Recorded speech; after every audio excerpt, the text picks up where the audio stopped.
بسم اللہ الرحمن الرحیم۔ السلام علیکم، میں ہوں آپ کی معلمہ آمنہ نیاز۔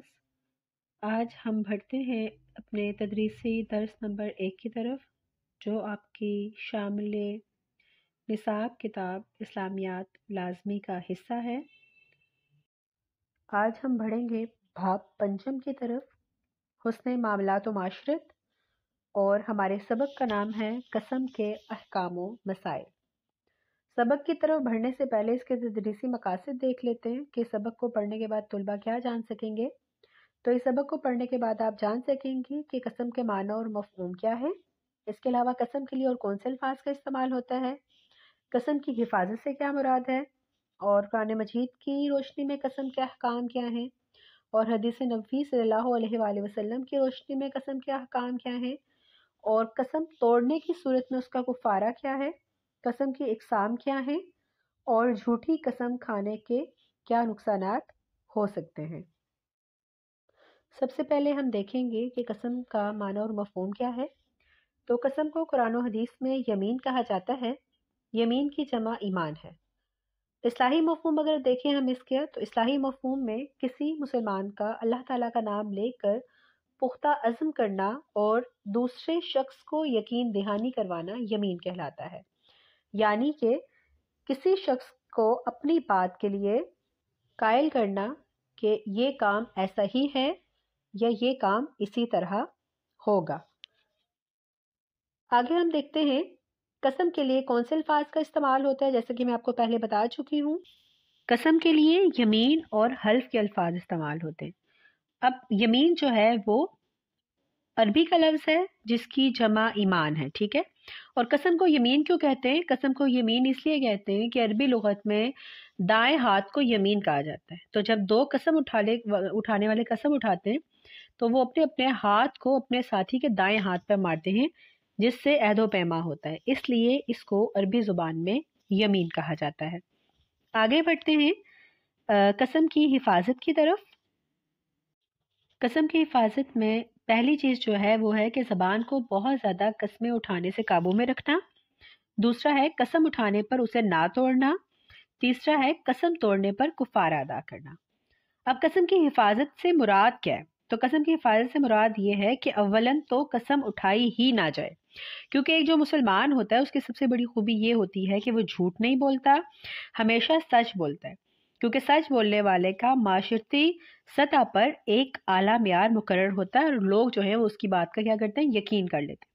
لیکن اگر بات بات پر قسم اٹھانے کا رواج عام ہو جائے تو لوگوں کے وقت کے ضیاع کا سبب بنتا ہے، لوگوں کا ایک دوسرے سے اعتبار اٹھ جاتا ہے، بدامنی کی فضا قائم ہوتی ہے، اور یہ سب چیزیں جو ہیں وہ حسن معاملات و معاشرت کے خلاف ہیں۔ قرآن مجید کی روشنی میں قسم کے احکام، تو اللہ تعالیٰ نے قرآن مجید میں کیا فرمایا؟ اللہ تعالیٰ نے فرمایا ہے کہ اللہ تمہاری یعنی کہ بے مقصد قسموں پر مواخذہ نہیں کرے گا، لیکن وہ تمہارا ان قسموں پر مواخذہ کرے گا جو تم نے پختہ ارادے سے کھائی ہیں۔ تو اس کا کفارہ 10 مسکینوں کو کھانا کھلانا ہے، اس اوسط درجے کا جو تم اپنے گھر والوں کو کھلاتے ہو، یعنی کہ ویسا کھانا جو آپ جو ہے اپنے گھر والوں کو عام روٹین میں کھلاتے ہیں۔ اس کے علاوہ انہیں لباس پہنانا یا ایک غلام آزاد کرنا۔ پھر جو یہ نہ پائے تو 3 دن کے روزے رکھے۔ یہ تمہاری قسموں کا کفارہ ہے جب تم قسم کھاؤ اور اسے توڑ دو، اور اپنی قسموں کی حفاظت کرو۔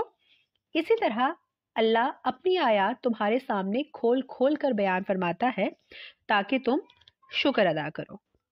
اب یہاں پر قرآن مجید کی روشنی میں ہمیں کیا پتہ چلتا ہے کہ بے مقصد قسمیں جو ہوتی ہیں، یعنی کہ جو ویسے ہی اٹھا لی جاتی ہے قسم، اس پہ تو پوچھ نہیں ہے، لیکن جو تم نے پختہ ارادے سے کوئی قسم کھا لی ہے تو پھر اس پر پوچھ ہے، اور وہ قسم جب آپ توڑ دیتے ہیں تو اس پر پھر اس کا کفارہ بھی واجب ہو جاتا ہے۔ اچھا، حدیث نبوی صلی اللہ علیہ وآلہ وسلم کی روشنی میں قسم کے حوالے سے کیا احکام ہے؟ تو رسول پاک صلی اللہ علیہ وسلم نے کیا فرمایا؟ رسول پاک صلی اللہ علیہ وسلم نے فرمایا ہے کہ جس نے اللہ کے علاوہ کسی چیز کی قسم اٹھائی گویا اس نے کیا کیا؟ شرک کیا۔ حدیث نبوی سے یہاں پہ ہمارے پاس کیا چیز واضح ہوئی ہے کہ قسم صرف اللہ تعالیٰ کے نام کے ساتھ ہونی چاہیے، یعنی کہ والدین کی یا نبی کریم صلی اللہ علیہ وسلم کی یا کسی بھی معتبر اور مقدس چیز کی قسم کا شریعت میں کوئی تصور نہیں ہے؟ جیسے کہ ایک اور جگہ رسول پاک صلی اللہ علیہ وسلم نے کیا فرمایا، ان کا ارشاد ہے کہ جو شخص قسم اٹھانا چاہتا ہو تو وہ صرف اللہ تعالیٰ کی قسم اٹھائے یا چپ رہے۔ جیسے کہ ابھی میں نے آپ کو بتایا کہ رسول اللہ صلی اللہ علیہ وسلم نے کیا فرمایا کہ جس نے اللہ کے علاوہ کسی چیز کی قسم اٹھائی گویا اس نے کیا کیا، شرک کیا۔ ایک اور جگہ پر رسول پاک صلی اللہ علیہ وسلم نے ارشاد فرمایا ہے کہ جس نے امانت کی قسم اٹھائی وہ ہم میں سے نہیں ہے۔ اب یہاں سے ہمیں کیا پتہ چلتا ہے کہ اگر کوئی یہ کہتا ہے کہ نبی کریم صلی اللہ علیہ وسلم کی قسم، تیری زندگی کی قسم، کعبہ کی قسم، بچوں کی قسم، تو یہ سب جو ہے وہ جائز نہیں ہے۔ قسم کے لیے حقدار جو ہے وہ صرف اللہ تعالیٰ کے ساتھ ہے، اس لیے کبھی قسم اٹھائیں تو صرف کس کے ساتھ کی اٹھائیں؟ اللہ تعالیٰ کی۔ اگر حدیث نبوی صلی اللہ علیہ وسلم کا مزید حوالہ دیکھا جائے تو رسول پاک صلی اللہ علیہ وسلم نے کیا فرمایا ہے؟ آپ نے ارشاد فرمایا ہے کہ جس شخص نے کسی کام پر قسم اٹھائی لیکن وہ سمجھتا ہے کہ خیر اور بھلائی اس کی مخالف سمت ہے تو وہ خیر والی صورت اختیار کرے اور قسم کا کفارہ ادا کرے۔ آگے ہم دیکھتے ہیں کہ قسم توڑنے کا کفارہ کیا ہے۔ اس میں شامل ہیں 10 مساکین کو کھانا کھلانا، یا 10 مساکین کو لباس پہنانا، یا ایسا غلام یا لونڈی آزاد کرنا جو ہر عیب سے پاک ہو، یا 3 روزے رکھنا۔ اچھا، مزید آپ کو بتاتی چلوں کہ ایک قسم کھانے کے بعد اگر اس کو توڑ دیا جائے تو ایک ہی کفارہ لازم ہے، ٹھیک ہے، چاہے اس قسم کو کفارہ ادا کرنے سے پہلے کئی دفعہ توڑ دیا گیا، لیکن اگر ایک دفعہ اگر آپ نے کفارہ ادا کر دیا اور دوبارہ قسم کھائی اور دوبارہ اس کو قسم کو توڑ دیا تو پھر دوبارہ جو ہے اس پر کفارہ لازم آ جاتا ہے، ٹھیک ہے۔ آگے ہم بڑھتے ہیں قسم کے اقسام کی طرف۔ تو قسم کی 3 اقسام ہیں: یمین منعقدہ، یمین غموس اور یمین لغو۔ اب لغو یعنی کہ فضول بات ہے، اس کا مطلب تو لغو یہ ہے کہ کوئی گزرا ہوا زمانہ ہو یا موجودہ زمانہ ہو، ٹھیک ہے، تو وہ شخص جو ہے وہ اپنے خیال کے مطابق صحیح قسم کھاتا ہے لیکن حقیقت میں وہ بات اس کے خلاف ہوتی ہے، اس کے الٹ ہوتی ہے۔ مثلا اگر کوئی یہ قسم کھاتا ہے کہ اللہ تعالیٰ کی قسم زید گھر پر نہیں ہے، تو اس کو معلوم بھی یہی تھا کہ وہ گھر پہ نہیں ہے لیکن زید گھر پہ تھا، تو یہ جو ہے یہ قسم کی یہ والی قسم کے لائق ہی اور یہ معاف ہے اور اس پر کفارہ بھی نہیں ہے۔ دوسری قسم ہے وہ ہے یمین غموس۔ تو یہ کیا ہے کہ کسی گزرے ہوئے یا موجودہ معاملے پر جان بوجھ کر جھوٹی قسم کھائے۔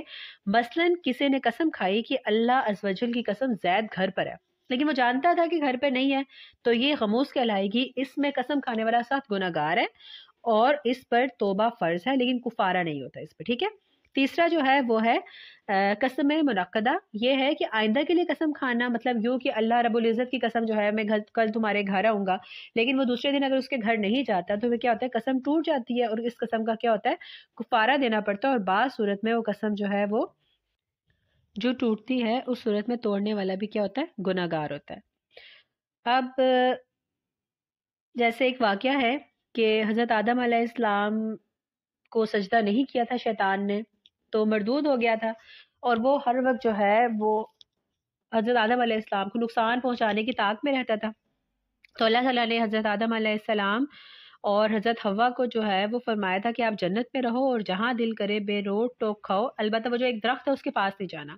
تو شیطان نے کس طرح کیا کہ حضرت آدم علیہ السلام اور حضرت حوا علیہ السلام کے پاس پہنچا اور کہا کہ میں تمہیں جو ہے ایک ایسے درخت کے بارے میں بتاتا ہوں۔ تو حضرت آدم نے کیا کہا، منع فرمایا۔ تو شیطان نے قسم کھائی کہ میں تمہارا خیر خواہ ہوں یا نہ بھلائی، یعنی کہ بھلائی چاہنے والا ہوں۔